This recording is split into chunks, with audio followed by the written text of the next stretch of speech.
ونؤمن به ونتوكل عليه ونعوذ بالله من شرور أنفسنا ومن سيئات أعمالنا من يهده الله فلا مضل له ومن يضلل فلا هادي له ونشهد أن لا إله إلا الله وحده لا شريك له ونشهد أن محمدا عبده ورسوله اللهم صل على محمد وعلى آل محمد كما صليت على إبراهيم وعلى آل إبراهيم إنك حميد مجيد اللهم بارك على محمد وعلى آل محمد كما باركت على إبراهيم وعلى آل إبراهيم إنك حميد مجيد أعوذ بالله من الشيطان الرجيم يا أيها الذين آمنوا اتقوا الله حق تقاته ولا تموتن إلا وأنتم مسلمون அளவற்ற அல்லாஹ்வும் நிகரற்ற அன்புடையவனுமாகிய வல்ல நாயன் அல்லாஹுவை போற்றி புகழ்ந்து ஆரம்பிக்கின்றேன். ஸலவாத்தும் ஸலாமும் நபிகள் நாயகம் ஸல்லல்லாஹு அலைஹி வஸல்லம் அவர்கள் மீதும் அன்னாருடைய வாழ்க்கை வழிமுறைகளை பின்பற்றி வாழ்ந்த உத்தம சஹாபாக்கள், தாபீன்கள், தபு தாபீன்கள், அல்லாஹ்வுடைய மார்க்கத்தை அதன் தூய வடிவில் பின்பற்றி வாழுகின்ற மூமினான ஆண்கள், பெண்கள் நம் அனைவர் மீதும் அல்லாஹ்வுடைய அன்பும் கிருபையும் உண்டாக வேண்டும் என்று பிரார்த்தித்துக் கொள்கின்றேன். அன்புக்குரிய சகோதரிகளே, தாய்மார்களே, உங்கள் அனைவருக்கும் இஸ்லாத்தினுடைய காணிக்கையை சமர்ப்பிக்கின்றேன். அஸ்ஸலாமு அலைக்கும் வரஹ்மத்துல்லாஹி வபரகாத்துஹு. பெண்களுக்கான இந்த வாராந்த பயான் நிகழ்ச்சியில் ஒரு முஸ்லிம் பிற முஸ்லிமுடைய விடயத்தில் கொண்டுள்ள கடமைகள் என்ற தலைப்பில் ஒரு சில செய்திகளை உங்களுக்கும் எனக்குமாக ஞாபகப்பட்டலாம் என்று விடுகின்றேன். கொஞ்சம் முன்னுக்கு வந்தால் பின்னுகிறார்கள் நல்லறி சபையில் இருக்கின்ற பொழுது முன்னுக்கு இடம் இருந்தால் அந்த இடங்களுக்கு இருந்து தான் இந்த நிகழ்வுகளை கேட்கணும். உலகத்தில் நம்மை படைத்த அல்லாஹ் ரப்புல் ஆலமீன் நமக்கென்று சில கடமைகளை தந்திருக்கிறான். நான் சொல்கிற விஷயத்தை ஆரம்பத்தில் இருந்து நீங்கள் கவனிச்சுட்டு வந்தால் தான் கடைசி வரைக்கும் விளங்கும். ஒவ்வொரு சொல்ல போகிற விஷயம் ஒன்றோடு ஒன்று தொடர்புடைய விஷயமாக இருக்கும். உலகத்தில் அல்லாஹ் நம்மை படைத்து 2 வகையான பொறுப்பை நமக்கு தந்திருக்கிறான். அதில் ஒன்று நாம் செய்ய வேண்டிய கடமைகள், பொறுப்புகள், ஹுக்கூக்குல்லாஹ், அல்லாஹ்வுக்கு செய்ய வேண்டிய கடமைகள். முதலாவது அல்லாஹ்வுக்கு செய்ய வேண்டிய கடமைகள். ஒரு முஸ்லீமாக நாம் இந்த உலகத்தில் வாழ்கிற காலத்தில் முதலாவது செய்ய வேண்டிய கடமை ஹுக்கூக்குல்லாஹ், அல்லாஹ்வுக்கு செய்ய வேண்டிய கடமைகள். அல்லாஹ்வுக்கு செய்ய வேண்டிய கடமைன்னு சொன்னால் என்ன? அல்லாஹ்வுக்கு இணை வைக்காமல் அவனை ரப்பாக ஏற்று ஷிர்க் இல்லாமல் அல்லாஹ்வுக்கு மட்டுமே வணக்க வழிபாடுகளை நிறைவேற்றி வாழ்வது தான் அல்லாஹ்வுக்கு செய்ய வேண்டிய முதலாவது கடமை. 5 நேரம் அல்லாஹ்வை தொழுவது, கடமையாக்கப்பட்ட 5 கடமைகளை சிறப்பாக செய்வது. தொழுகை, நோன்பு, ஜக்காத், ஹஜ் என்ற கடமைகளை நிறைவேற்றும். அதே போல நம்மால் முடிந்த தான தர்மங்களை செய்வது. எப்படி அல்லாஹ்வுக்கென்று அல்லாஹ் கடமையாக்கி இருக்கின்ற சில விஷயங்கள் இருக்கிறது, அதை செய்யக்கூடாது, ஹலால் ஹராம் பேணி வாழ்வது, இப்படியான விஷயங்கள். இது ஹுக்கூக்குல்லாஹ் என்று சொல்லுவது. 2வது ஒரு சைட் இருக்கிறது இஸ்லாத்தில், அதை சொல்லுவோம் ஹுக்கூக்குல் இபாதத், அடியார்களுக்கு செய்ய வேண்டிய கடமைகள். ஒரு முஸ்லிம் தன்னுடைய வாழ்நாளில் தன்னை சுற்றி இருக்கின்ற அல்லாஹ்வுடைய அடியார்களுக்கு செய்ய வேண்டிய கடமைகள் இருக்கிறது. ஒரு மனுஷன், ஒரு ஆணோ பெண்ணோ, ஒரு பெண் என்று வைத்துக் கொள்வோமே, அவள் மகள் என்ற ஒரு இடம் கிடைக்கும் வாழ்வில். மகளாக இருப்பாள். மகளாக இருந்தால் அவளுக்கு தாய் இருக்கும். தாய் என்ற ஒரு அந்தஸ்தில் இருக்கின்ற ஒரு பெண்ணுக்கு மகள் இருக்கும், பிள்ளைகள் இருக்கும். மனைவிங்கிற அந்தஸ்தில் இருக்கின்ற ஒரு பெண்ணுக்கு கணவன் இருப்பார். சகோதரி என்கிற அந்தஸ்தில் இருக்கின்ற நிலையில் சகோதரர்கள் இருப்பார்கள். நம்மை சுற்றி மனிதர்கள் இருந்து கொண்டே இருப்பார்கள். பக்கத்து வீட்டில் ஆக்கள் இருக்கும், அயலவர்கள் நம்மோடு இருப்பார்கள். நமது ஏனைய உறவுகள் இருக்கும், தாய் வழி உறவு, தந்தை வழி உறவுகள் இருப்பார்கள். நாம் வேலை செய்யக்கூடிய இடத்துல கூட தொழில் செய்கிறவர்கள் இருப்பார்கள்.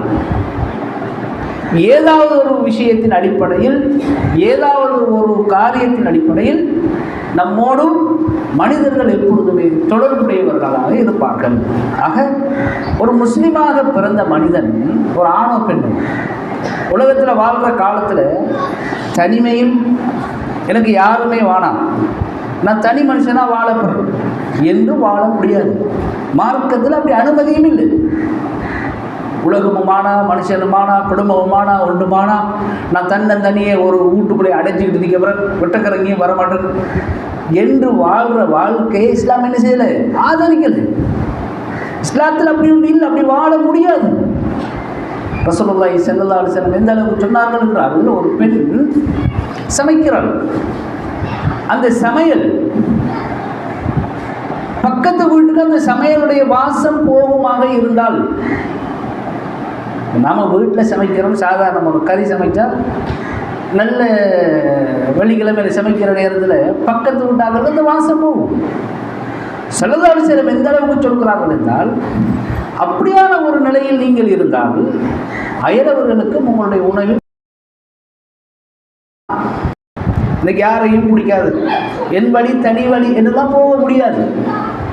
எப்பொழுதும் நம்மை சுற்றி 4 பேர் இருப்பார்கள், பல உறவுகள் இருக்கும், பல மனிதர்கள் இருப்பார்கள். ஆக மனிதன் எப்பொழுதும் தன்னோடு உள்ளவர்கள், அடுத்தவர்களோடு சேர்ந்து பழகி, அடுத்தவர்களோடு உரையாடி, அடுத்தவர்களோடு தொடர்பு கொண்டுதான் ஒரு முஸ்லிம், குறிப்பாக ஒரு முஸ்லிம் இந்த உலகத்தில் வாழ முடியும், வாழ வேண்டும் என்று சொல்லக்கூடியது இஸ்லாமிய மார்க்கம். இப்படி நாம் அடுத்தவர்களோடு பழகுகின்ற நேரத்தில் நமக்கு சில கடமைகள், பொறுப்புகள் இருக்கிறது. சில நேரங்களில் இயல்பாகவே அது வந்துடும், அந்த கடமையும் பொறுப்புகளும் வந்துவிடும். ஆக ஒரு முஸ்லிம் என்பவன் அடுத்தவர்களோடு பழகுகின்ற பொழுது, வாழுகின்ற பொழுது அவனிடத்தில் சில உயர்ந்த குணங்கள் இருக்க வேண்டும் என்று இஸ்லாம் நமக்கு போதிக்கிறத பார்க்கிறோம். குர்ஆனில் அல்லாஹ் சொல்கிறான், வதஆவனு அலல் பிர்ரி வத்தக்வா வலா தஆவனு அலல் இஸ்மி வல்லுத்வான். நீங்கள் அடுத்தவர்களுக்கு நல்ல விடயங்களில், அல்லாஹ்வுக்கு விருப்பமான விடயங்களில், தக்வாவுடைய விடயங்களில் நீங்கள் அடுத்தவர்களுக்கு ஒத்தாசையாக இருந்து கொள்ளுங்கள். பகையை, குரோதத்தை, விரோதத்தை ஏற்படுத்தக்கூடிய பாவமான காரியங்களில் நீங்கள் அடுத்தவர்களோடு ஒத்தாசையாக நடந்து விடாதீர்கள் என்று குர்ஆன் நமக்கு சொல்கிறது. அடுத்தவர்களுக்கு கஷ்ட நஷ்டம் வருகின்ற பொழுது அதில் பங்கெடுக்கணும். பிரச்சனை வருகின்ற பொழுது அவர்களுக்கு ஓடி உதவி செய்யணும். அவர்களுக்கு தேவை வருகின்ற பொழுது அந்த தேவையை அவர்கள் நாடி வந்தாலும் வரவில்லை என்றாலும் நாம் போய் செஞ்சு கொடுக்கணும். அவர்களுக்கு ஒரு வீட்டில் மையத்தாக போகணும், கல்யாணமாக போகணும், அவர்களுக்கு உதவியாக இருக்க வேண்டும். அதே மாதிரி இது ஆகமாக்கப்பட்ட விஷயங்கள், இறையச்சத்துடைய விஷயத்தில் அவர்களுக்கு உதவியாக இருக்க வேண்டும். பாருங்கள், ஒரு பயான் நிகழ்ச்சி நடக்குதுன்னு சொன்னால் நம்மோடு இருக்கிறவர்களை கூப்பிட்டு அழைச்சிட்டு வரணும். ஒரு நல்ல காரியம் நடக்கிறது என்றால் அதற்கு கூட்டிகிட்டு வரணும். ஒரு கியாமுல்லைல் பள்ளிவாசலில் கியாமுல்லைல் தொழுகிறார்கள், கிரகண தொழுகை தொழுகிறார்கள் என்றால், அல்லது பள்ளிவாசல் ஏதாவது ஒரு அமளி பாதம் நடக்கிறது என்றால் அடுத்தவர்களையும் அழைத்து கூட்டி வந்து அதில் கலந்து கொள்ளக்கூடிய ஒரு பக்குவம் நம்மிடத்தில் இருக்க வேண்டும். இதைத்தான் குர்ஆன் சொல்கிறது, தஆவனு அலல் பிர்ரி வத்தக்வா. அடுத்த ஒரு செய்தியை சொல்கிறது அதே வசனம், வலா தஆவனு அலல் இஸ்மி வல்லுத்வான். பாவமான காரியத்திற்கு, பகையை, விரோதத்தை ஏற்படுத்தக்கூடிய காரியத்திற்கு நீங்கள் ஒரு காலமும் உதவியாக இருக்காதீர்கள். ஒரு சபையில், ஒரு இடத்துல ஒரு பாவமான விடயம் நடைபெறுகிறது, 4 பேர் கூடி இருந்து இன்னொரு நபரை பற்றி புறம் பேசிக் கொண்டிருக்கிறார்கள், அவதூறு பேசிக் கொண்டிருக்கிறார்கள் என்றால் அந்த சபையில் நீங்கள் உட்காராதீர்கள், அவர்களுக்கு ஒத்தாசையாக இருக்காதீர்கள். அடுத்தது யாராவது ஒருவருக்கு அநீதி செய்ய வேண்டும் என்று திட்டமிட்டு கொண்டிருக்கிறார். அந்த அநீதிக்கு, அந்த அநியாயத்திற்கு நீங்கள் துணை போகாதீர்கள். இது விரோதத்தையும் பகையையும் உண்டாக்கக்கூடிய ஒரு பாவமான காரியம். வலாத்தாவனும் அலலிஸ்மி ஒழுங்குவான். இந்த மாதிரி பாவங்களுக்கு விரோதமான காரியங்களுக்கு நீங்கள் துணை போகாதீர்கள் என்று அல்லாஹ் ரப்புல் ஆலமீன் குர்ஆனில் இந்த செய்தி நமக்கு சொல்வதை பார்க்கிறோம். அன்புள்ள சகோதரிகளே, தாய்மார்களே, அல்லாஹ் சொல்கிறான் குர்ஆனில் பாருங்க, ஒரு முஸ்லிமுடைய வாழ்க்கையில் அடுத்தவர்களுடைய விஷயத்தில் அவன் எப்பொழுதும் அக்கறை கொண்டவனாக இருக்க வேண்டும். அடுத்தவர்களுடைய நல்லது கெட்டதில் அவனுக்கு எப்பொழுதுமே சிந்தனை இருக்க வேண்டும். நான் உண்டு என்ற பாடுண்டு, நான் நல்லவனா மட்டும் இந்த உலகத்தை வாங்கிட்டு போயிடுவேன் என்கிற உணர்வோடு வாழக்கூடாது. அடுத்தவர்கள் விஷயத்தில் தலையிட வேண்டும். எப்படி தலையிட வேண்டும்?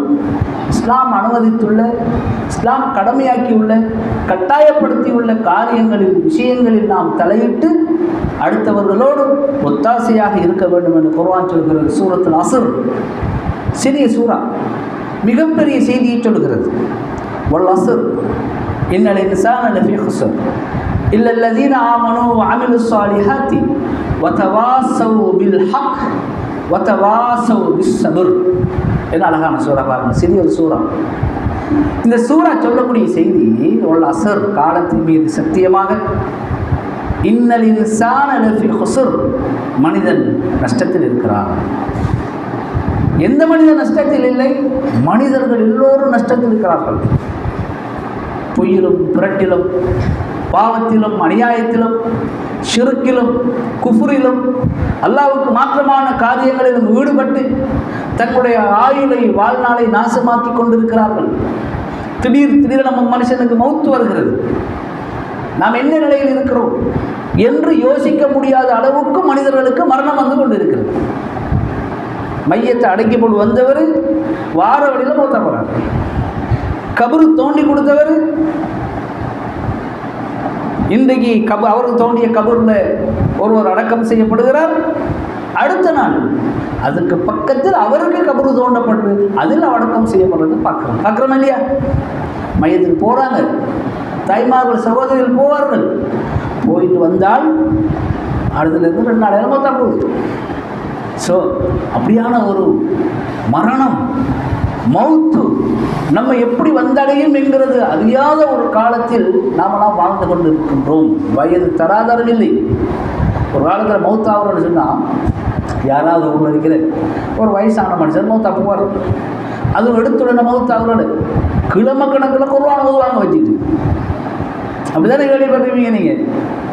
வயசாகி இனி 1க்கு மேலானவர்களை வந்து கிழமை கணக்கில் குர்ஆன் ஓதுவாங்க வச்சுட்டு, இல்லாட்டி படுத்த படுக்கையே நோயில் கிடப்பார்.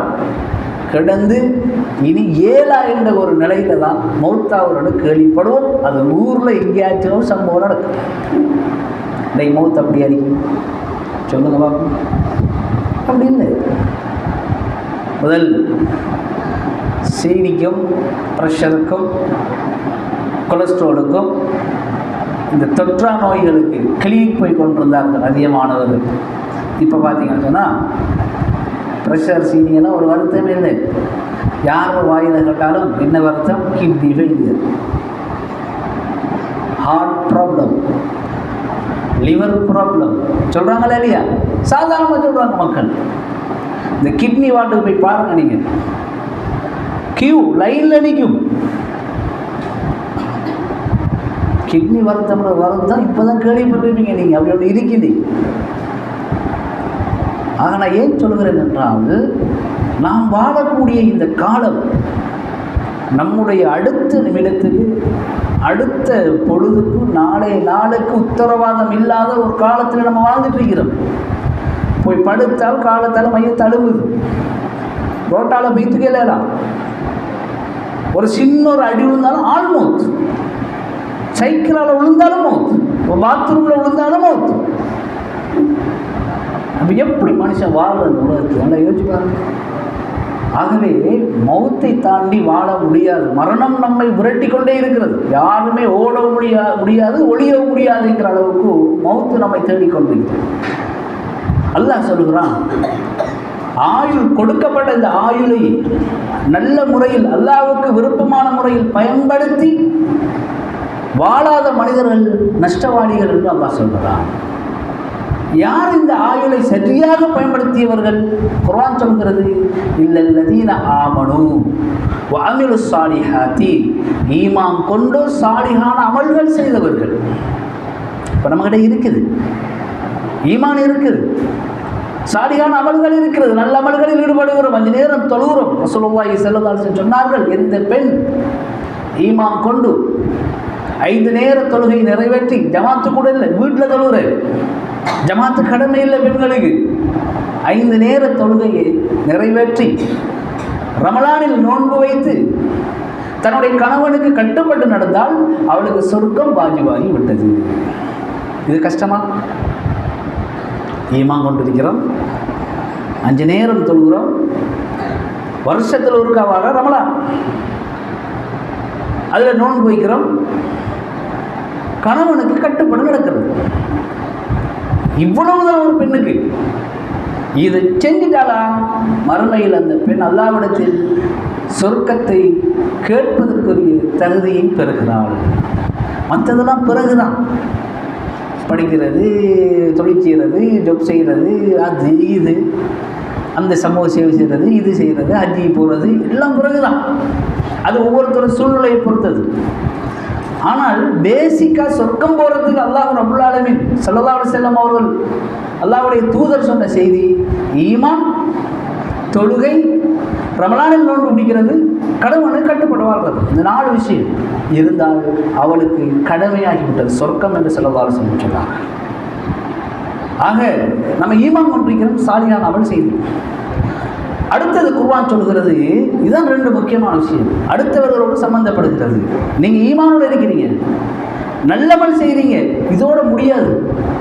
நீங்கள் செய்ய வேண்டியது அடுத்தது வதவாசவ் பில் ஹக்கி, உண்மையை, சத்தியத்தை, யதார்த்தத்தை மக்களுக்கு சொல்லிக் கொடுக்க வேண்டும். பல மாதிரி விளங்கலாம். மார்க்கத்தை போதிக்கணும், மார்க்க விஷயங்களை சொல்லிக் கொடுக்கணும், உண்மையை பேசணும். ஒரு குடும்பத்துக்குள்ளே பிரச்சனை வருகிறது, சச்சரவு வருகிறது, கணவன் மனைவிக்குள்ள சிக்கல் வருகிறது, அல்லது குடும்பத்துக்குள்ள உறுப்பினர்களை, சகோதர சகோதரிகளை பிரச்சனை வருகிறது, இல்லை அயலவர்களோட பிரச்சனை வருது, ஏதாவது ஒரு பிணக்கு பிரச்சனை வர்ற நேரத்தில் வதவாசவ் பில் ஹக், அந்த நேரத்தில் உண்மையாக நடந்து கொள்ள வேண்டும். இது கஷ்டமே மனுஷனுக்கு. சில நேரங்களில் நாம் என்ன செஞ்சிடறோம், உண்மை தெரியும், சும்மா மௌனமாக இருந்துடும். இதுதான் உண்மைன்னு தெரியும், ஆனால் இந்த உண்மையை சொன்னால் நமக்கு உரியவர்கள், நம்மை சார்ந்தவர்கள், நமக்கு வேண்டப்பட்டவர்களுக்கு பிரச்சனை வரணுங்கிறதுக்காக நாம் என்ன செய்வோம், கம்முன்னு அமைதியாக இருந்துடும். இது கூடாது. அல்லாஹ் சொல்லுகிறான், வதவாசவ் பில் ஹக், உண்மையாக நடந்து கொள்ளுங்கள். அடுத்தவர்களுடைய விஷயத்தில், மற்ற மனிதர்களுடைய விஷயத்தில், பிறருடைய காரியங்களில் நீங்கள் உண்மையாக நடந்து எது உண்மையோ அதன் பக்கம் இருந்து கொள்ளுங்கள் என்று அல்லாஹ் சொல்கிறான். நம்முடைய பிள்ளை தவறு செஞ்சாலும் தவறு என்று ஏற்றுக்கொள்ளுங்கள். நம்முடைய சகோதர சகோதரிகள் பிழையாக இருந்தாலும் அது பிழை என்று ஏற்றுக்கொள்ளுங்கள். அடுத்தவர்களுக்கு அநீதி செய்து விடாதீர்கள். ஹக்கை நீங்கள் சொல்லுங்கள் என்றால் பாத்திலுக்கு போய்விடாதீர்கள், பாத்தின் பக்கம், பொய்யின் பக்கம் போய்விடாதீர்கள் என்று அல்லாஹ் சொல்கிறான். 2 பிரச்சனை வருது, பக்கத்து வீட்டுக்காரங்க பிரச்சனை வருது, நமக்கு நல்லா தெரியும், நம்மள தான் பிரச்சனை தெரியும், நம்ம தான் காரணம் தெரியும். அந்த ஈகோ விடாது. என்ன அவளுக்கு நாம் இறங்கி போறியா, அவளுக்கு விட்டு கொடுக்குறியா, அவள் பெரிய ஆக்கடா, நாம் காலகாலம் மஞ்சரிக்கிறோம், மூத்தமாக தான் அந்த ஊடு வளருது, புதுசாக வந்து பக்கத்தில் வாங்கி வச்சுட்டு இன்னும் அட்டாசத்தை படுத்துகிறாங்க, 2 நாம் என்ன செய்கிற யோசிக்கிறது. அப்படி இருக்கக்கூடாது. குர்ஆன் என்ன சொல்கிறது, பிறருடைய விஷயத்தில் நீங்கள் ஹக்கை, உண்மையை நிலைநிறுத்துங்கள். எது உண்மையோ அதை நீங்கள் நிலைநிறுத்துங்கள். இது கஷ்டமான விஷயம். ஒரு பிரச்சனை வர்ற நேரத்தில், ஒரு குழப்பம் வர்ற நேரத்தில், ஒரு சண்டை வர்ற நேரத்தில் நாம் உண்மையை சொல்லுகின்ற பொழுது நமக்கு பாதகமாக கூட வரலாம். அந்த நேரத்தில் வதவாசவ் பிஸ்ஸப்ர், பொறுமையை அடுத்தவர்களுக்கு சொல்லிக் கொடுங்கள், பொறுமையை நீங்கள் கடைப்பிடிங்கள் என்று அல்லாஹ் ரப்பல் ஆலமீன் சொல்கிறார். பிறருடைய விஷயத்தில் இதுதான் முக்கியம். நல்லா விளையாடுங்க. மறுமையில் நமக்கு வெற்றி வரணும்னு சொன்னால் நம்ம ஆயுளை நாம் நல்ல முறையில் கழிக்கணும். அப்படின்னா நஷ்டவாளியாக போயிடுவோம் குர்ஆன் சொல்லுது. அப்ப நஷ்டவாதியாக போகாத மக்கள் யார் என்றால் அவர்கள் உண்மையும் பக்கம் நிற்பார்கள், அல்லாஹ்வுடைய ஹக்கை செய்வார்கள், ஈமான் சாலிகான அமல், நான் சொன்ன ஹுக்குக்குல்லா அதை செய்வார்கள், ஈமான் கொள்வார்கள், சாலிகான அமல் செய்வார்கள், அல்லாஹ்வுக்கு உண்மையாக வாழ்வார்கள், தௌஹீதின்படி வாழ்வார்கள், ஷிர்க் இல்லாமல் வாழ்வார்கள், குஃப்ர் இல்லாமல் வாழ்வார்கள், பிற கலாச்சாரங்களை பின்பற்ற மாட்டார்கள். அது மட்டுமல்ல, சமூகத்தில் உள்ள பிற மக்களோடு அடியார்களோடு அவர்களுக்கு செய்ய வேண்டிய ஹுக்கூக்குல் இபாத் வதவாஸவ் பில் ஹக்கி வதவாஸவ் பிஸ் ஸப்ர் இதை பின்பற்றி வாழ்வார்கள் என்று அல்லாஹ் தஆலா சூரத்துல் அஸ்ர்ல நமக்கு அழகான ஒரு போதனை சொல்வதை பார்க்கிறோம். இதுதான் பிறருடைய விஷயத்தில் நாம் கடைபிடிக்க வேண்டிய மிக முக்கியமான ஒரு விஷயம்.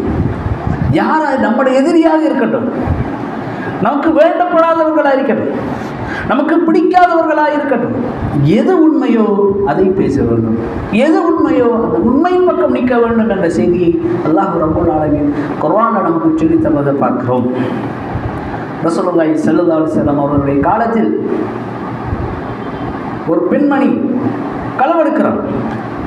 ஒரு உயர்ந்த குலத்தைச் சேர்ந்த பெண்மணி ரசூலுல்லாஹ்விடத்தில் கொண்டு வரப்படுகிறது. ரசூலுல்லாஹி ஸல்லல்லாஹு அலைஹி வஸல்லம் அவர்கள் அந்த பெண் திருடி விட்டாளேங்கிறத நிரூபித்துக் கொள்கிறார்கள். கன்ஃபார்ம் ஆகி விடுகிறது, குற்றம் உறுதியாகி விடுகிறது. இப்போ அந்த பெண்ணுடைய கரத்தை வெட்டுமாறு ரசூலுல்லாஹ் கட்டளை இடுகிறார்கள். சஹாபாக்களுக்கு சங்கடம். இந்த பெண் உயர்ந்த குலத்தைச் சேர்ந்த பெண், பெரிய குடும்பம், பெரிய ஃபேமிலி, ஊரில் முக்கியமான ஆட்கள், இவங்களுக்கு போய் நாம தன்னை நிறைவேற்றையா? ஸைத் இப்னு ஹாரிஸா ரலியல்லாஹு தஆலா அன்ஹு அழைக்கிறார்கள். சில தோழர்கள் ரசூலுல்லாஹ்வுக்கு விருப்பமான ஒரு பணியாள், ரசூலுல்லாஹ்வுடைய அடிமை கூப்பிடுகிறார்கள். ஸைதே, அல்லாஹ்வுடைய தூதரிடத்தில் போய் இந்த பெண்ணுக்காக பரிந்துரை செய்யுங்கள். ஸைத் ரலியல்லாஹு தஆலா அன்ஹு அவர்கள் கேட்கிறார்கள், அல்லாஹ்வின் தூதரை, இந்த பெண்ணுக்கு நீங்கள் கொஞ்சம் சலுகை கொடுக்கலாம் தானே என்கிற மாதிரி கேட்ட நேரத்தில் அல்லாஹ்வுடைய தூதர் ஸல்லல்லாஹு அலைஹி வஸல்லம் அவர்கள் கோபப்படுகிறார்கள். சொன்னார்கள், ஸைதே, அல்லாஹ்வுடைய சட்டத்தை நிறைவேற்றுகிற விஷயத்தில் அதை நிறைவேற்ற வேண்டாம் என்று பரிந்துரை செய்கிற அளவுக்கும் உனக்கு எப்படி தைரியம் வந்தது என்று கேட்கிறார். கேட்டுவிட்டு சொன்னார்கள் ஸல்லல்லாஹு அலைஹி வஸல்லம் அவர்கள் மக்கள் மத்தியில் சொன்னார்கள், என்னுடைய மகள் ஃபாத்திமா திருடினாலும் கைவிட்டுவேன் என்று சொன்னார்கள். அதுதான் நியாயத்தின் பக்கம் நிற்கிறது. வதவாஸவ் பில் ஹக், உண்மையின் பக்கம் நிற்கணும். பிறருடைய விஷயத்தில், மற்ற மக்களுடைய விஷயத்தில் நமக்கு பாதிப்பு வந்தாலும் பரவாயில்லை, எது நியாயமோ, எது உண்மையோ, எது சத்தியமோ அதன் பக்கம் நிற்க வேண்டும். அடுத்தவருடைய உரிமை மீறாத அளவுக்கு நாம் நடந்து கொள்ள வேண்டும் என்பதை நபிகள் நாயகம் ஸல்லல்லாஹு அலைஹி வஸல்லம் அவருடைய இந்த போதனையும் இந்த சம்பவமும் குர்ஆனுடைய செய்திகளும் நமக்கு சொல்லித் தருவதை பார்க்கிறோம். ஆக அன்புள்ள சகோதரிகளே, தாய்மார்களே, இஸ்லாம் சொல்லக்கூடிய பிறர் உரிமைகள் குறித்து நாம் மிக கவனமாக இருக்க வேண்டும் என்கிறது ஒரு முக்கியமான ஒரு விஷயம். அதே போல குர்ஆன் சொல்கிற இன்னொரு செய்தியை பாருங்கள். குர்ஆன் சொல்கிறது, வல் முஃமினூன வல் முஃமினாத், மூமினான ஆண்கள், மூமினான பெண்கள், பஅதுஹும் அவ்லியாஉ பஅத், சிலருக்கு உற்ற நண்பர்களாக இருக்கிறார்கள். ஒரு முஸ்லிமுடைய உண்மையான நட்புக்குரியவர்கள் யார்? குர்ஆன் என்ன சொல்கிறது? உண்மையான நட்புக்குரியவர்கள், நேசத்துக்குரியவர்களாக யார் இருக்க முடியும்? ஒரு முஸ்லிமுக்கு முஸ்லீம் தான் இருக்க முடியும். ஒரு முஸ்லிமான பெண்ணுக்கு யார் இருக்க முடியும்? முஸ்லிமான பெண் தான் இருக்க முடியும் என்று குர்ஆன் நமக்கு சொல்வதை பார்க்கிறோம். அவர்கள் இந்த நேசம் எதன் அடிப்படையில் இருக்கும்? உலக அடிப்படையில் இருக்குமா? காசு பணத்தின் அடிப்படையில் இருக்குமா? பட்டம் பதவியின் அடிப்படையில் இருக்குமா? இருக்காது. குர்ஆன் சொல்கிறது, யஅ்முரூன பில் மஅ்ரூஃபி வ யன்ஹவுன அனில் முன்கரி. முஸ்லீம் சமுதாயத்தில் நமக்கு, முஸ்லீம்கள் மத்தியில் நமக்கு அன்பும் பாசமும் இருக்கிறது என்றால் அடையாளம் நாம் நன்மையை ஏவலும் தீமையை தடுக்கணும். இப்போ நமக்கு ஒரு முஸ்லீம்ல நமக்கு ஒரு பாசம் இருக்கும், பாசம் இருக்கும் தானே, நம்ம முக்கியத்துவம் கொடுப்போம் தானே. ஒரு ஊருக்கு போகிறோம், அங்கே சாப்பிடணும்னா நம்ம இந்த கடையை தேடுவோம், முஸ்லீம் கடை ஒன்று இருக்காங்க தேடி சாப்பிடுவோம். அல்லது யாராவது ஒருவர் தட்டு தடுமாறி வெளியூரில் இருந்து ஒரு முஸ்லீம் குடும்பம் வந்துட்டாங்கன்னு சொன்னால் நாம் என்ன செய்யும்? அவங்கள ஆதரித்து அவங்களுக்கு அன்பு செலுத்தி கொடுப்போம். இது இஸ்லாமிய சமூகத்துடைய பண்பாடு. ரசூலுல்லாஹ் சொன்னார்கள், ஒரு முஸ்லீம் இன்னொரு முஸ்லீமுக்கு எப்படின்னு சொன்னால் ரசூலுல்லாஹ் சொன்ன ஓமானம் பாருங்கள், அல் முஸ்லிமுல் முஸ்லிமி கல்புனியான், ஒரு முஸ்லிம் இன்னொரு முஸ்லிமுக்கும் ஒரு கட்டடத்தை போன்றவன். எப்படி கட்டடம் பின்னி பிணைந்து இருக்கிறதோ அப்படிதான் இஸ்லாமிய உம்மத்து இருக்கும், இஸ்லாமிய சமூகம் இருக்க வேண்டும். ரசூலுல்லாஹ் சொன்னார்கள், இந்த ஒற்றுமை எதன் அடிப்படையில் வர வேண்டும்? காசு, பணம், பட்ட பதவி, உலகத்தில் கிடைக்கிற அந்தஸ்து, ஆட்சி அதிகாரம், இதன் அடிப்படையிலையா? இல்லை. குர்ஆன் சொல்கிறது, யஅமுரூன பில் மஅரூஃபி வ யன்ஹவுன அனில் முன்கரி. ஒரு முஸ்லிமுக்கு உங்களுக்கு அக்கறை இருக்கிறது என்றால் அவனுக்கு நல்லதை ஏவுங்கள், நன்மையின் பக்கம் அவனை அடையுங்கள், தீமை விட்டு அவனை தடுங்கள், பாவத்திலிருந்து தவறிலிருந்து அவனை பாதுகாருங்கள் என்று குர்ஆன் நமக்கு சொல்லத்தை பார்க்கிறோம். இதுதான் உண்மையான நேசம்.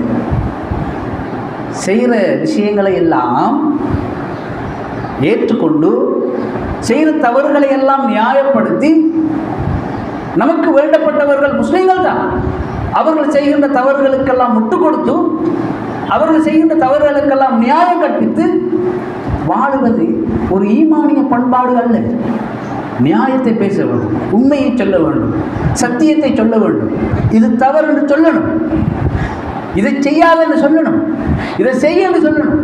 இதுதான் இறை விசுவாசிகளுடைய நேசத்தினுடைய அடையாளம் என்று குர்ஆன் நமக்கு சொல்வதை பார்க்கிறோம். அதே போல அல்லாஹ் சொல்கிறான் தொடர்ந்து, வயுகீமூன ஸலாத்த, தொழுகையை நிலைநிறுத்துவதும், வயூதுன ஸகாத்த, ஸகாத்தை கொடுப்பதும், வயுதீஊனல்லாஹ வ ரசூலஹு, அல்லாஹ்வுக்கும் ரசூலுக்கும் கட்டுப்பட்டு நடப்பார்கள் என்று அல்லாஹ் சொல்கிறான். இறை விசுவாசிகள் தொழுவார்கள், வசதி இருந்தால் ஸகாத் கொடுப்பார்கள், அல்லாஹ்வுக்கும் ரசூலுக்கும் கட்டுப்பட்டு நடப்பார்கள். இந்த விஷயத்தில் அவர்கள் எந்த ஒரு ஃப்ளெக்சிபிலிட்டியையும், எந்த ஒரு நெகிழ்ச்சி போக்கையும் கையாள மாட்டார்கள். நன்மை ஏவுவார்கள், தீமையை தடுப்பார்கள், தவறை தவறு என்று சொல்வார்கள், தவறு யார் செய்தாலும் தவறுதான் என்று சொல்வார்கள். இதுதான் இறை விசுவாசிகளுடைய பண்பு, இதுதான் இறை விசுவாசத்தினுடைய மூமின்களுடைய நமக்குள்ள உறவினுடைய அடிப்படை என்பதை புரிந்து கொள்ள வேண்டும். ஆக நாம் செய்யக்கூடிய காரியங்கள் அடுத்தவர்களை பாதிக்காத வகையில் நம்முடைய விடயங்களை வைத்துக் கொள்ள வேண்டும் என்று குர்ஆன் இந்த செய்திகளை நமக்கு சொல்வதை பார்க்கிறோம். நபிகள் நாயகம் ஸல்லல்லாஹு அலைஹி வஸல்லம் அவர்கள் சமுதாயத்தில் நாம் வாழுகின்ற பொழுது மற்ற முஸ்லீம்களோடு நாம் இருக்க வேண்டும் எப்படி என்பதை மிக அருமையாக சொல்கிறார்கள். பாருங்கள், சஹீஹ் ஜாமி திருமதியில் வரக்கூடிய செய்தி, அல் முஸ்லிம் மஹுல் முஸ்லிம், ஒரு முஸ்லிம் இன்னொரு முஸ்லிமுக்கு சகோதரர். சகோதரத்துவம் எப்படி இருக்கும்? சும்மா தொப்பியும் போட்டுவிடும், வெள்ளிக்கிழமை ஜும்மா போய் தொழுவிட்டு வர்றது, பெருநாள் வந்தால் வாழ்த்துக்கள் சொல்றது, இதோட முடிஞ்ச அந்த சகோதரத்துவம் அப்படி அல்ல. ரசூலுல்லாஹ் சொன்னார்கள், லா யஹூரு, ஒரு முஸ்லிமான சகோதரனுக்கு இன்னொரு முஸ்லிம் ஒரு காலம் என்ன செய்ய மாட்டான்? அநீதி செய்ய மாட்டான், மோசடி செய்ய மாட்டான். ஒலா யக்ஸிபுஹு, பொய்யாக நடக்க மாட்டான். ஒலா யஹ்துலுஹு, அவனை கேவலப்படுத்த மாட்டான். ஒரு முஸ்லீம் இன்னொரு முஸ்லீம் சகோதரன். ரசூலுல்லாஹ் சொன்ன செய்தி, சகோதரத்துவம் சொன்ன என்ன? இஸ்லாம் சொல்லக்கூடிய சகோதரத்துவம் என்ன? ஒரு முஸ்லீம் இன்னொரு முஸ்லீமுக்கு மோசடி செய்யக்கூடாது, ஏமாற்றக்கூடாது, பொய்யாக நடக்கக்கூடாது, கேவலப்படுத்தக்கூடாது, வேறு சில ஹதீஸ்களை வருவது காட்டி கொடுக்கக்கூடாது. ஒரு முஸ்லீமுக்கு ஒரு ஆபத்து என்றால், கஷ்டம் என்றால் ஓடி போய் களத்தில் நிற்க வேண்டும். இதுதான் இஸ்லாம் சொன்ன போதனை. ரசூலுல்லாஹி ஸல்லல்லாஹு அலைஹி வஸல்லம் திரும்ப சொல்கிறார்கள், குல்லுல் முஸ்லிமி அலல் முஸ்லிமி ஹராமுன், ஒரு முஸ்லிம் இன்னொரு முஸ்லிமுக்கு புனிதமானவனாக இருக்கிறான், ஹராமாக இருக்கிறான். எப்படி புனிதம், எப்படி ஹராம்? அது இர்துஹு வ மாலுஹு வ தமுஹு, அவனுடைய மானம், அவனுடைய பொருளாதாரம், அவனுடைய உயிர். ஒரு முஸ்லிமுடைய மானம் இன்னொரு முஸ்லீமுக்கு ஹராம், யாரும் எடுக்க முடியாது. இப்போ நான் ஒரு பொருளை வைக்கிறேன், ஒரு சாப்பாடை வைக்கிறேன், இது பன்றி இறைச்சால் ஆக்கப்பட்ட செய்யப்பட்ட ஒரு சாப்பாடு இருக்குன்னா நீங்கள் என்ன செய்வீங்க? என்ன செய்வீங்க சொல்லுங்கள்? சாப்பிடுவீங்களா? எடுக்க மாட்டீங்க, கிட்ட போய் தராங்க, அது ஹராம், பன்றி இறைச்சின்னு நீங்கள். ஒரு போத்தல் சாராய போத்தல் நான் வச்சிருக்கேன் இடத்துல, ஒரு மேசையில் வச்சு சொல்கிறேன், இது சாராய போத்தல், குடிப்பி அதை எடுத்து குடிங்கன்னு எடுத்து குடிப்பீங்களா? நீங்கள் குடிக்க மாட்டீங்களா? கிட்ட போனாலும் தொற்றாதீங்க, அது சாராயம். ஒருவேளை கையில் மட்டும் இருந்தாலும் என்ன செய்வீங்க? சரி நஜீசர், கையை சோப்பு போட்டு கழுவுங்க. ரசூலுல்லாஹி ஸல்லல்லாஹு அலைஹி வஸல்லம் சொன்னார்கள், ஒரு முஸ்லிமுக்கு இன்னொரு முஸ்லீமுடைய மானம் ஹராமானது. இந்த சாராயத்தை போல, இந்த வட்டியை போல, இந்த அவனுடைய கொலை செய்கிறத போல, பன்றியை போல, நாயை போல, அறுக்கப்படாத மாமிசத்தை போல நம்ம எவ்வளோ சாப்பாடு எப்படி தின்ப நான் பாருங்கள். ஒரு கடையில் போய் சாப்பிடணும்னு சொன்னால், பிற சமுதாயத்து கடையோடு நான் போய் சாப்பிட போகணும்னு சொன்னால், கோழி இறைச்சி எடுக்கக்கூட எப்படி யோசிச்சு எடுப்போம். இது எந்த கம்பெனி? பைரகாவா? தக்பீர் சொல்லி அறுத்தையா? பிஸ்மி சொல்லி அறுத்தையா? எத்தனை கேள்வி கேட்போம். அப்போ தின்ன போகிற ஒரு கோழி துண்டுக்கும் இவ்வளவு கேள்வி கேட்குற நாம, அடுத்தவர்கள் அவர்களை பற்றி ஒரு செய்தி வர்ற நேரத்தில் உண்மையா பொய்யான்னு தெரியாமலுக்கு உண்மையா தானான்னு கேட்குற பாருங்க. அப்போ இந்த இறைச்சத்தின் விஷயம் வந்தாது. இந்த பண்டி இறைச்சிருக்கு இல்லையா, அது திண்டத்துக்கு சமம். அது குர்ஆன் அழகா சொல்கிறது, அயவது அஹதுக்கும் ஐயவுக்குள் லஹ்ம அகீஹி மைத்தன் ஃபக்கரிஹ்துமூஹு. நீங்கள் அடுத்தவர்களை பற்றி புறம் பேசுவது, அடுத்தவர்கள் மானத்தை போக்குவது. குர்ஆன் சொல்கிறது, உங்களில் ஒருவர் அடுத்த சகோதரனுடைய மாமிசத்தை, ஒரு மனுஷனை வெட்டி கொடுத்த திண்ணுவீங்கள் அனுபவம் கேட்கிறது. தின்ன மாட்டீங்கதானே? இதப்போல அவனோட மானம், இதப்போல அவனோட கௌரவம், இதப்போல அவனோட மரியாதை எப்படி நீங்கள் போக்குவீர்கள் என்று குர்ஆன் கேட்கிறது. ஸல்லல்லாஹு அலைஹி வஸல்லம் சொன்னார்கள், இர்துஹு, ஒரு முஸ்லிமுடைய மானம் மரியாதை அடுத்தவர்களுக்கு ஹராம், அதில் விளையாட எந்த அனுமதியை மார்க்கம் உங்களுக்கு வழங்கவில்லை என்கிற செய்தியை ரசூலுல்லாஹி ஸல்லல்லாஹு அலைஹி வஸல்லம் சொன்னார்கள். அதே போல வமாலுஹு, அவருடைய பொருளாதாரம், கடனை வாங்கினா கொடுக்கறது, கொடுத்தண்டை கண்ட காசு தான் அழஞ்சு தெரியணும். திங்கக்கிழமை போனா புதன்கிழமை, புதன்கிழமை போனா வெள்ளிக்கிழமை, வெள்ளிக்கிழமை போனா அடுத்த திங்கக்கிழமை, கிழமை மாதம் வருஷம் ஓடி ஓடி கடன் கொடுத்தவன் பார்ப்பான். இதுக்கு பின்னால் ஓடி அதை விட செலவு நமக்கு வந்துடு. கொடுத்தது 1 லட்சம் ரூபா தான், இதை வாங்கி எடுக்கிறது 50,000 இதுவரைக்கும் செலவாகிட்டாலே போட்டு சும்மா விட்டுருவான். இருக்கிற 50,000 நாம பாதுகாத்து போகணும். சிலர் சொல்வார்கள், யாராவது வந்து கடன் கேட்டால் 3 இலக்கத்துக்கு கொடுத்துருக்கு, 999 ரூபாய் கொடுத்துருக்கு, 1000 ரூபாயும் கொடுத்துறாங்க, ஏன்னா வராது போனால். அப்போ அடுத்தவன பொருளாதாரம் தானே, அடுத்தவன காசு தானே. ஒரு கடையில் கட்டு காசி சாமானை வாங்கி கூட ஃபோனை பண்ணி வச்சிடுறது. இதில் என்ன பழக்கம்? நம்மளோட பழக்கம் நம்மளோட சமூகத்தில். அன்புள்ள சகோதரர் தாய்மார், நபிகள் நாயகம் ஸல்லல்லாஹு அலைஹி வஸல்லம் அவர்கள் ஒரு முறை சொன்னார்கள், உங்களில் ஒருவர் ஒரு அற்பமான பொருளை, அடுத்தவருடைய பொருளை எடுத்தாலும், ஹராமாக அநியாயமாக எடுத்தாலும், அது உங்களை நரகத்துக்கு கொண்டு போய் சேர்க்கும் என்று நபிகள் நாயகம் ஸல்லல்லாஹு அலைஹி வஸல்லம் அவர்கள் சொன்ன உடனே சஹாபாக்கள் கேட்டார்கள், ஒரு பல்லு குத்துற அரா குச்சியுமானு கேட்டார்கள். பல்லு குத்துற குச்சி தெரியும் உங்களுக்கு, பிரஷ். அந்த காலத்தில் ரசூலுல்லாஹி காலத்தில் அரா குச்சி பயன்படுத்துவார்கள், மரத்துடைய குச்சி பயன்படுத்துவார்கள், வேப்பங்குச்சி, ஆலங்குச்சி மாதிரி. இதை ஒருத்தங்க எடுத்து வச்சுக்கிற இன்னொரு தண்டது கொடுக்காமலுக்கு மற்ற பல்லு குத்தினதை நாம் எடுப்போமா? சொல்லுங்க. ஒருத்தன் களவு எடுக்க போகிறான் ஒரு வீட்டுக்குள்ளே,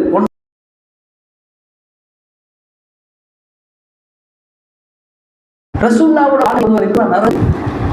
அப்போ சஹாபாக்கள் அப்படி என்னதான் ஒரு பாவம் செஞ்சிருப்பார் நரகம் போகிறது? அவரை வீட்டில் போய் தேடி பார்க்குறாங்க. அங்கே அவர் அநீதியாக எடுத்துக்கொண்டு ஒரு போர்வை கிடக்கிறது, ஒரு போர்வை, ஒரு பெட்ஷீட் அநியாயமாக ஒருத்தர் எடுத்து வந்திருக்கிறார். ரசூலுல்லாஹ் சொன்ன செய்தி இதுவே இவர் நரகம் போகிறது காரணமாயிட்டு. அப்போ அடுத்தவர்களுடைய மானம், அடுத்தவருடைய பொருளாதாரம், அடுத்தவருடைய சொத்து, ஒரு பொருளை வாங்கினா கொடுக்குறல. ஒரு வீட்டில் வந்து ஒரு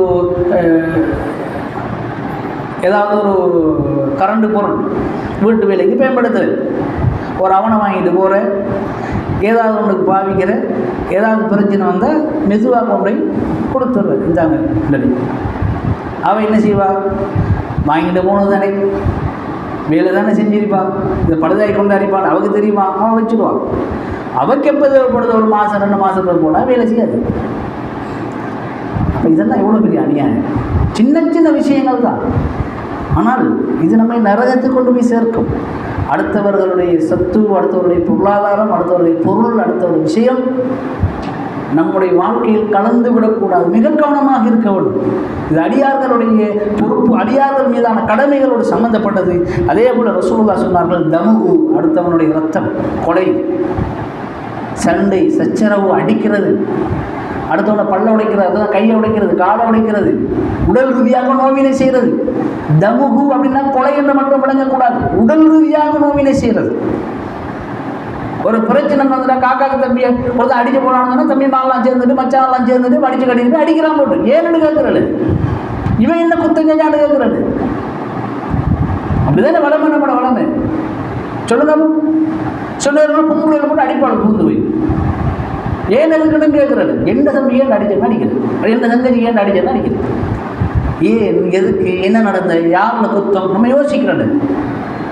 ரசூலுல்லாஹ் சொன்னார்கள், ஒரு முஸ்லிமுடைய விஷயத்தில் அவனுடைய மானம், அவனுடைய பொருளாதாரம், அவனுடைய சொத்துக்கள், அதே போல அவனுடைய இரத்தம், அவனுடைய உயிர், அவனுடைய உடல் உறுப்புகள், இது எல்லாமே உங்களுக்கு ஹராமாக இருக்கிறது. இந்த விஷயத்தில் நீங்கள் அல்லாஹ்வை பயந்து நடந்து கொள்ள வேண்டும் என்று நபிகள் நாயகம் ஸல்லல்லாஹு அலைஹி வஸல்லம் அவர்கள் சொன்ன செய்தியை பார்க்கிறோம். அன்புக்குரிய சகோதரிகளே, அதே இந்த செய்தியை சொன்ன நபிகள் நாயகம் ஸல்லல்லாஹு அலைஹி வஸல்லம் அவர்கள் இன்னும் ஒரு செய்தியை சொல்கிறார்கள் பாருங்கள். இது எதிர்மறையான விஷயங்கள். ஒரு முஸ்லிமுக்கு சாதகமாக இன்னொரு முஸ்லிம் வாழ்ந்தால் ரசூலுல்லாஹ் சொன்னார்கள், மன் நஃபஸ அன் முஃமினின் குர்பத்தன் மின் குரபித் துன்யா. ஒரு முஸ்லிமுக்கு உலகத்தில் ஏற்படக்கூடிய சோதனைகள், கஷ்டங்களில் ஏதாவது ஒன்றை நீங்கள் நிவர்த்தி செய்து கொடுத்தால், நஃபஸல்லாஹு அன்ஹு குர்பத்தன் மின் குரபி யௌமில் ஆகிரா, மறுமையில் இந்த மனிதனுக்கு ஏற்படக்கூடிய சோதனைகள், கஷ்டத்திலிருந்து அல்லாஹ் அவனை பாதுகாப்பான் என்று சில வாசகம் சொன்னார். ஒரு கஷ்டம் வருகிறது, பிரச்சனை வருகிறது, ஒரு பொருளாதார கஷ்டம் வருகிறது, கண்ணால் பார்க்கிறோம். ஒரு வீட்டில் இருக்கிறாங்க, வீடு ஒழுவிக்கிட்டே இருக்குது, தண்ணி, நம்ம வீட்டுக்குள்ள அழகாக இருக்கிறோம், பிளட் போட்ட வீட்டில் இருக்கிறோம், சந்தோஷமாக இருக்கிறோம், கதவை அடைச்சிட்டு நல்ல நிம்மதியாக இருக்கிறோம். முன் வீட்டில் ஒரு குடும்பம் ஒரு ஓலை வீட்டில் அல்லது உடைஞ்ச வீட்டில் கஷ்டப்பட்டு கொண்டிருக்கிறார்கள் என்றால், அந்த வீட்டை சுற்றி நிற்கிறவர்களுக்கு ஒரு கடமை இருக்கிறது. நாம் எல்லோரும் சேர்ந்து அவர்களுக்கு உதவி செய்ய வேண்டும். இதுதான் இஸ்லாமிய பண்பாடு. நாம சந்தோஷமாக இருக்கிறோம், நாம நிம்மதியாக இருக்கிறோம் என்கிறது மட்டுமல்ல விஷயம். அடுத்தவருடைய கஷ்டத்தை நம்முடைய கஷ்டமாக உணரணும், அடுத்தவருடைய துன்பத்தை நம்முடைய துன்பமாக நாம் உணரணும். அதை கொண்டு நாம் மகிழ்ச்சி அடைவது, சந்தோஷப்படுறது, பார்த்தியா அல்லாஹ் கொடுத்துடான் என்று சொல்கிறது அல்ல. இல்லை, அல்லாஹ் அப்படி கொடுக்கலாம் மாட்டான். நாம் நினைக்கிற மாதிரி மற்றவனுக்கு எல்லாம் தன்னோட கொடுக்க மாட்டான். நமக்கு ஏதாவது ஒன்று செஞ்சுட்டு உடனே நாம் டக்குனு மாறி சொல்கிறது அல்லாஹ் இருக்கு, அல்லாஹ் பார்த்துக்குவான், அல்லாஹ் பார்த்துக்குவான் தான். உங்களுக்கு ஒரு பிரச்சனைன்னு சொன்னால் அல்லாஹ் எதை பார்ப்பான்? நியாயத்தை பார்ப்பானா? பார்க்க மாட்டானா? சொல்லுங்க. அல்லாஹ்வோட நீதியான உலகத்தை யாராவது பார்க்காமல் ஹாக்கிமீன், நீதி செலுத்துவது அல்லாஹ்வோட நீதியானால் யாரும் இல்லை. ரப்புல் ஆலமீன் அவன் செய்வதுதான் நீதி. ஆக இந்த மாதிரியான சந்தர்ப்பத்தில் நாம் நம்மால் முடியுமான உதவிகளை, ஒத்தாசைகளை அவர்களுக்கு செய்ய வேண்டும். பொருளாதார கஷ்டம்னா உதவி செய்ய வேண்டும், கடன் கொடுத்து உதவி செய்ய வேண்டும், அல்லது சதக்கா தர்மங்கள் ஜக்காத்தை கொடுத்து உதவி செய்ய வேண்டும், சாப்பிடுறது வழியில் இருக்காங்களா உதவி செய்ய வேண்டும். சில நேரங்களில் வீட்டில் ஏதாவது வேலை இருக்குமா அவளுக்கு, அந்த நேரம் நாமும் போய் நின்று களத்தில் நின்றவர்களுக்கு உதவி செய்ய வேண்டும். நோய்வாய்ப்பட்டு கிடப்பான், சில வீடுகளில் பாருங்கள் படுத்த படுக்கையாக கிடப்பான், காலாகாலம் கிடப்பான். என்ன செய்யற அந்த மக்களுக்கு நம்மளால் முடியுமான உதவியை செய்ய வேண்டும். இப்படியான உதவி செய்யக்கூடியவர்களுக்கு அல்லாஹ்வுடைய தூதர் ஸல்லல்லாஹு அலைஹி வஸல்லம் அவர்கள் சொல்லக்கூடிய செய்தி, நீங்கள் இதை இந்த உலக வாழ்க்கையில் செய்வீர்களாக இருந்தால் மறுமையில் உங்களுக்கு வரக்கூடிய கஷ்டத்தை ரப்புல் ஆலமீன் அல்லாஹ் போக்கி விடுவான். மறுமையை நம்புறது தானே, இன்பம் துன்பம் இருக்கு நம்புறது தானே, கஷ்ட நஷ்டம் இருக்கு நம்புறது தானே. உலக வாழ்க்கையோடு நம்முடைய வாழ்க்கை முடிந்து விடவில்லை. நம்ம நிறைய நல்லதையே செய்வோம், 100க்கு 100 நல்லதையே செய்வோம். ஆனால் நமக்கு எதுவுமே ஒன்றும் நல்லது நடக்கலன்னு சொன்னால் கவலைப்பட தேவையில்லை. அல்லாஹ் மறுமையில் நமக்கு தயார்படுத்தி வைத்திருக்கிறார். அதை விளையுங்கள். ஒருத்தர் 70 வயசுல ஒரு மரம் நாட்டுறார். அந்த மரம் முளைச்சி காய்க்கிறதுக்கே 10-15 வருஷம் போகும். உதாரணத்துக்கு இவர் என்ன நினைப்பாரு, நம்ம மரம் நாட்டுறோம், எவ்வளோ காலமும் இந்த மரம் பழுக்கிறதுக்கு, காய் கொடுக்கறதுக்கு, கனி கொடுக்கறதுக்கு எவ்வளோ காலம் போகும்? ஒரு 15 வருஷம் போகுமா இல்லையா? என்ன நினைப்பாரு இவர்? நாம தான் மௌத்தாக்கிக்கிறோம், நாம எங்க தினப்பறோம்? யோசிப்போமா இல்லையா? அப்படி அல்ல. இஸ்லாம் மிக அழகான மார்க்கம், மிக அருமையான செய்திகளை சொன்ன மார்க்கம். நீங்கள் ஒரு மரத்தை நாட்டுறீங்க, அடுத்த மௌத்தா போய்தீங்க. இந்த மரம் முளைத்து காய்த்து கனி கொடுக்குற காலத்தில் மக்கள் எல்லாம் சாப்பிடுவார்கள். அந்த மரத்தில் இருந்து பட்சிகள், பறவைகள் அந்த மரத்தில் வந்து வாழும். வழியில போற மனுஷன் கொஞ்ச நேரம் மரம் நிழலா இருக்குது, கொஞ்ச நேரம் ஓய்வு எடுத்துட்டு போக ஓய்வு எடுப்பான். அல்லாஹ்வுடைய ஸல்லல்லாஹு சொன்னார்கள், இதெல்லாம் உன்னுடைய கபருக்கு சதக்காவாக வந்து சேரும். இப்போ யோசிச்சு பாருங்க, ஒரு நாளைக்கு ஒரு மரம் நாட்டினான், அவன் எவ்வளோ மரத்தை நாடணும்? இப்போ இதுதான் இஸ்லாம் சொல்லக்கூடிய மார்க்கம், இதுதான் இஸ்லாம். அடுத்தவர்களுக்கு எது நன்மை தருமோ, அடுத்தவர்களுக்கு எது பிரயோஜனம் இருக்குமோ அதை செய்யணும். ஆனால் நாம் என்ன செய்யறோம்னு சொன்னால், நல்லா பாதுகாக்கணும். நம்மளோட சமுதாயத்தில் ஆச்சரியமான பல தகவல்கள். இந்த கான் கட்டி தந்த என்னது சொல்லுங்க, கான் கட்டி தந்த என்னதுக்கு? மழை காலம், மழை பெஞ்சா தண்ணி ஊருக்கு நிற்கக்கூடாது, அதில் நுழம்புகள் பிடிக்கக்கூடாது, மக்களுக்கு டெங்கு வரும், அதாவது டெங்கு காய்ச்சல் வந்து மௌத்தா போவாங்க. மக்களை பாதுகாக்கணுங்கிறதுக்காக அரசாங்கம் கணக்கான காசை செலவழித்து கான் கட்டி தான் தெரிவிக்குது. நாம் கான் கட்டக்கை செஞ்ச வேலை என்னன்னு சொன்னால், கான் கட்டின மேசனுக்கு 2000 காசை கொடுத்து கக்கு பட்டை லைனை கொடுத்து அப்படி காணுங்க. அப்படி தானே நம்மளோட ஊரில்? நான் ரோட்டில் போயிட்டுருக்கிறேன், ரோட் சைடில் நிற்கிறேன், மதிலுக்கு மேலால் ஒரு பார்சல் வந்து சொல்லாமல் உழுது, அதனால் ஆட்கள் உழுதுறது ஷொபிமேக் பார்சல்.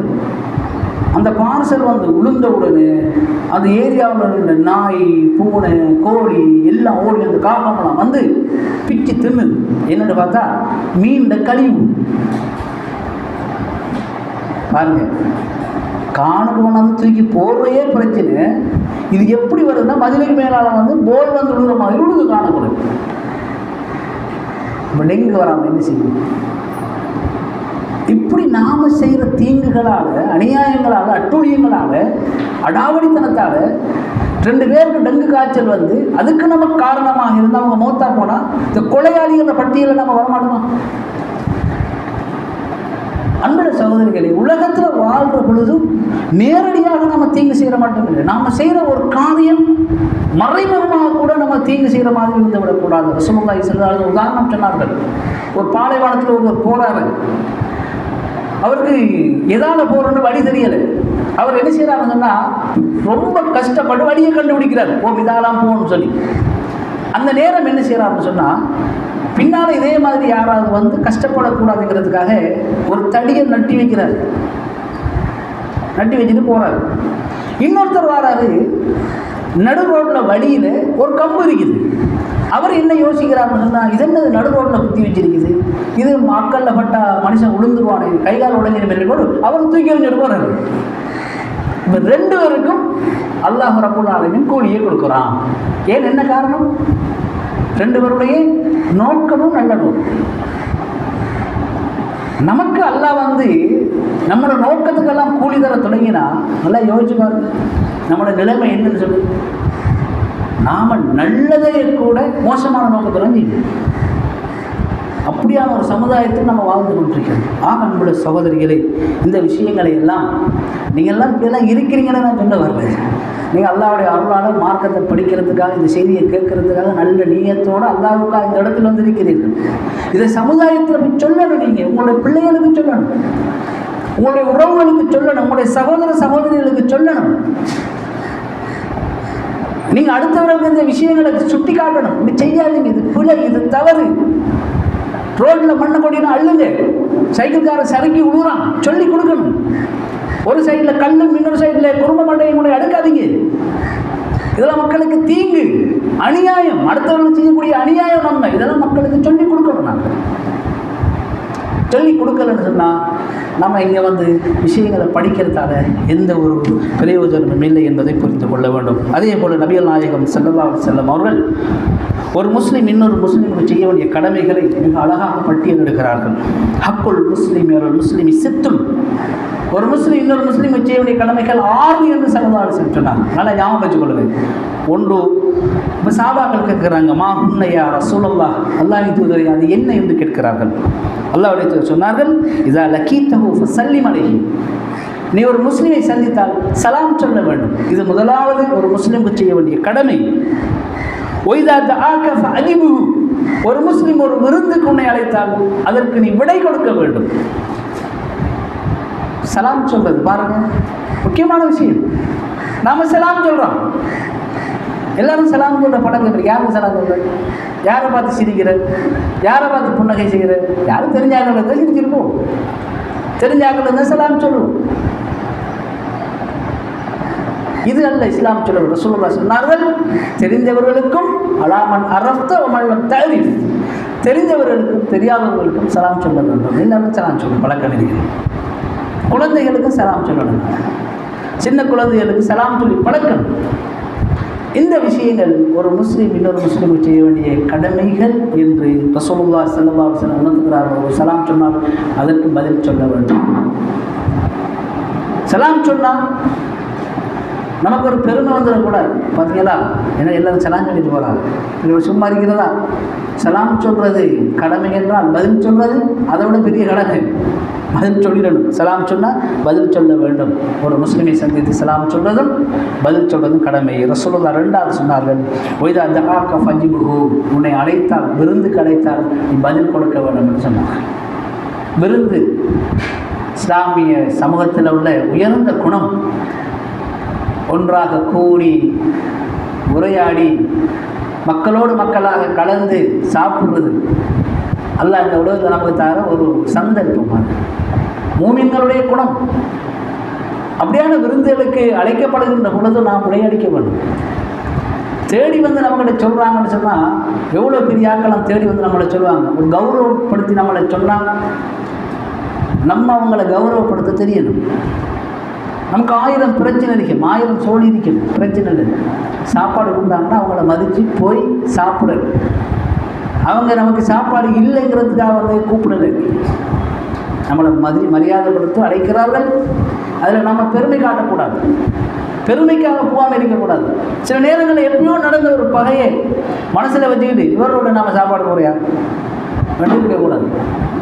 அப்படி இருப்பாங்க சிலரை பார்த்தீங்கன்னா, ஹராம்களை விளந்துருவாங்க. அவங்க ஊட்டம் நம்ம வரவே மனநிலை விளந்துருவாங்க. சரி, ஒரு கல்யாணம் வருது, குடும்பத்தில் நல்ல விஷயம் வருது, போவோம், ராத்தா கூப்பிடுவோம், தங்கச்சை கூப்பிடுவோம் வந்தால் நாம் அதை பெருமானது கொண்டு ஏற்று என்ன செய்யணும்? பதில் அளிக்கணும், பதில் கொடுக்கணும். அவங்களுக்கு அவங்களோட வீட்டை போகணும். இது ஒரு கடமை என்று நபிகள் நாயகம் ஸல்லல்லாஹு அலைஹி வஸல்லம் அவர்கள் நமக்கு சொல்கிறார்கள்.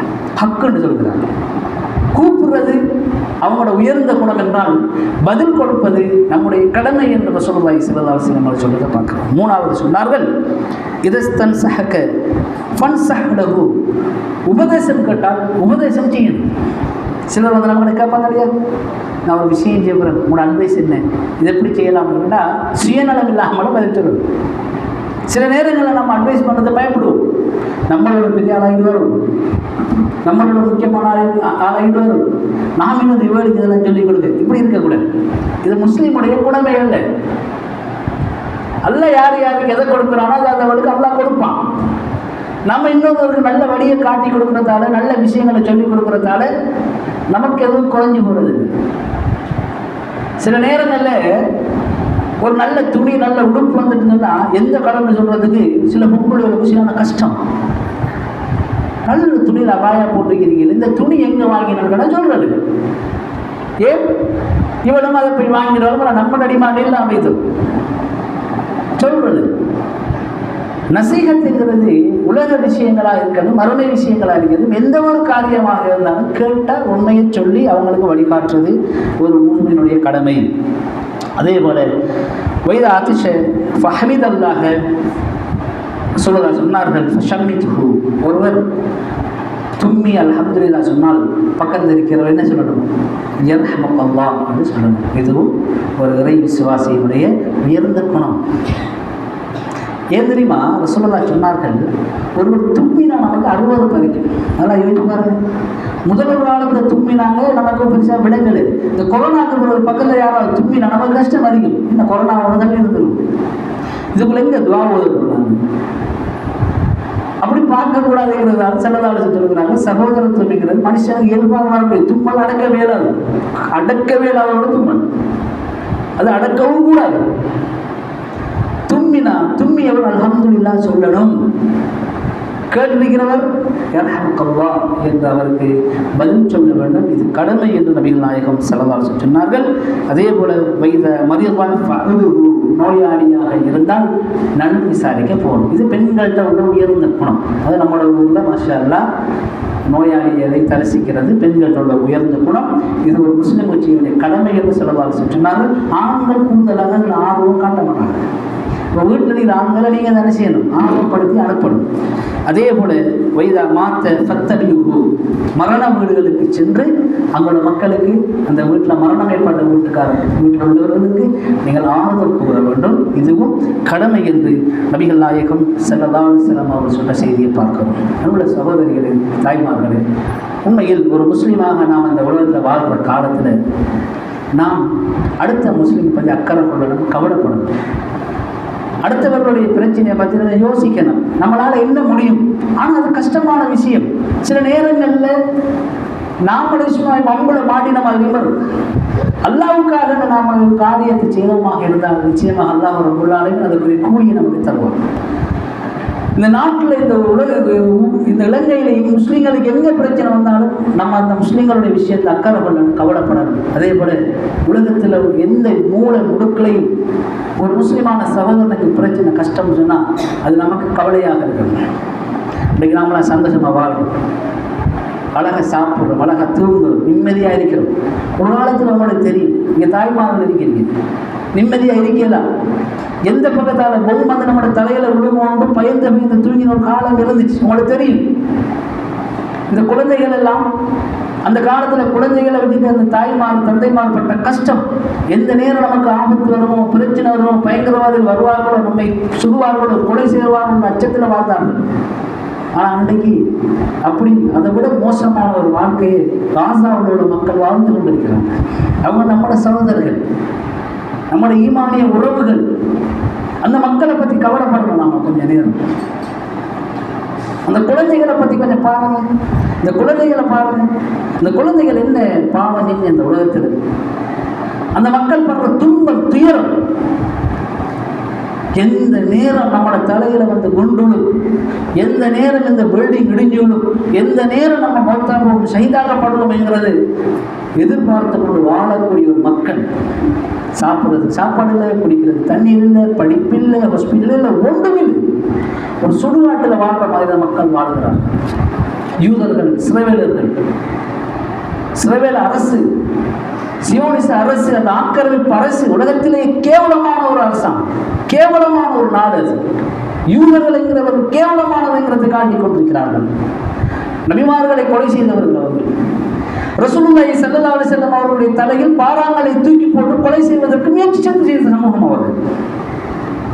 அப்படிப்பட்ட ஒரு கேவலமான ஒரு சமூகம் தான் இந்த யூதர்கள், சியோனிஸ்டுகள் இருக்கிறவர்கள். அவர்கள் இன்று நெதன்யாஹுடைய தலைமையில் கொத்து கொத்தாக முஸ்லீம்களை கொலை செய்கிறார்கள். ராசாக லட்சக்கணக்கான முஸ்லீம்கள் கொலை செய்யப்பட்டிருக்கிறார்கள். அடுத்து என்ன என்கிற ஒரு உத்தரவாதம் இல்லாமல் அந்த மக்கள் வாழுகிறார்கள். உலக நாடுகள் எல்லாம் கைகட்டி சிரித்துக் கொண்டிருக்கிறது, புதுமை பார்த்துக் கொண்டிருக்கிறார்கள். ஆனால் சில நாடுகள், சில ஐரோப்பிய நாடுகள், சில ஐரோப்பிய தலைவர்கள், குறிப்பாக இலங்கை, நம்முடைய நாடு அந்த மக்களுக்காக பல உதவிகளை செய்து கொண்டிருக்கிறது.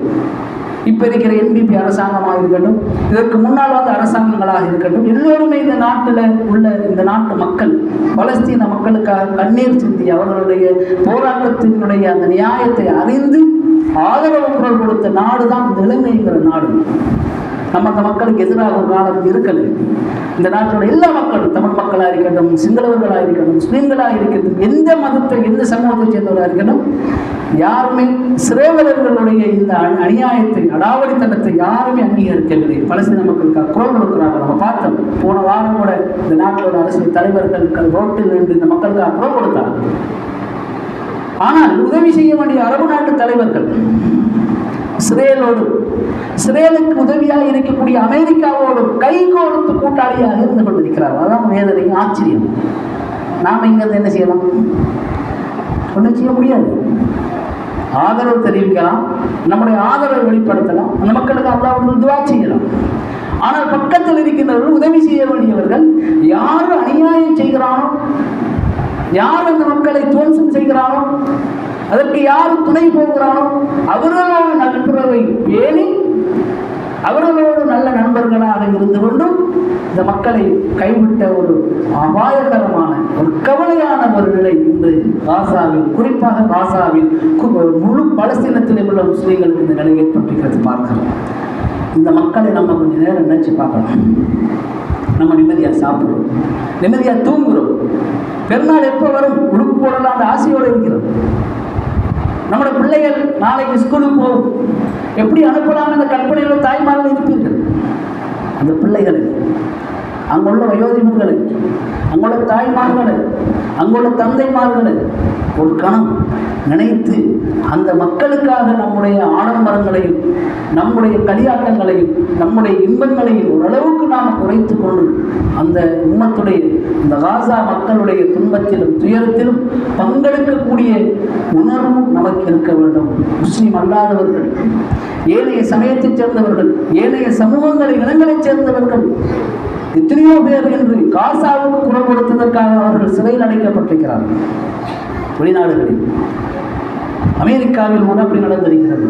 ஆனால் நாம் அந்த மக்களை மறந்து வாழக்கூடிய ஒரு துயரமான ஒரு நிலை இருக்கிறது. அல்லாஹ் பாதுகாக்க வேண்டும். அப்படியான நிலை நமக்கு வராதுங்கிறது எந்த உத்தரவாதமும் இல்லை. நம்ம பல துன்பங்களை, துயரங்களை சந்தித்தவர்கள். அந்த மக்களுக்காக நாம் கண்ணீர் சிந்த வேண்டும், அல்லாஹ்விடத்தில் பிரார்த்தனை செய்ய வேண்டும். அந்த மக்களுக்காக நாம் அல்லாஹ்விடத்தில் துஆ கேட்க வேண்டும். அவர்களை மறக்கக்கூடாது. ஒவ்வொரு நிமிஷமும், ஒவ்வொரு தொழுகையிலும், ஒவ்வொரு வணக்கத்திலும், ஒவ்வொரு இபாதத்தின் பொழுதும் அல்லாஹ்விடத்தில் அந்த மக்களுக்காக நீங்கள் கையெழுதி பிரார்த்தனை செய்ய வேண்டும். அதுவும் இந்த இஸ்லாமிய சமூகத்தினுடைய கடமை என்பதை உங்களுக்கு நான் சொல்லிக்கொள்ள கடமைப்பட்டிருக்கிறேன். அது கடமை, நம்முடைய பொறுப்பு, நாம் செய்ய வேண்டியது. இந்த மக்களுக்காக பிரார்த்தனை செய்து நாம் செய்ய வேண்டிய ஒரு கடமை அல்லாஹ்விடத்தில் கேட்கணும். இதையும் இந்த நேரத்தில் இந்த பயானில் நீங்கள் உங்களுக்கு ஞாபகம் ஊட்டி கொண்டவனாக எல்லாம் வல்ல அல்லாஹ் ரப்பல் ஆலமீன் இந்த உலக வாழ்க்கையில் அவனுக்கு விருப்பமான நல்லடியார்களாக நாம் மாறி சுவனத்தை பெற்ற நல்ல மக்களாக ஆகுவதற்கு அல்லாஹ் நம் அனைவருக்கும் தௌஃபீக் செய்வானாக. வாஹிரு தவானா அல்ஹம்துலில்லாஹி ரப்பில் ஆலமீன். அஸ்ஸலாமு அலைக்கும் வரஹ்மத்துல்லாஹி வபரகாத்துஹு.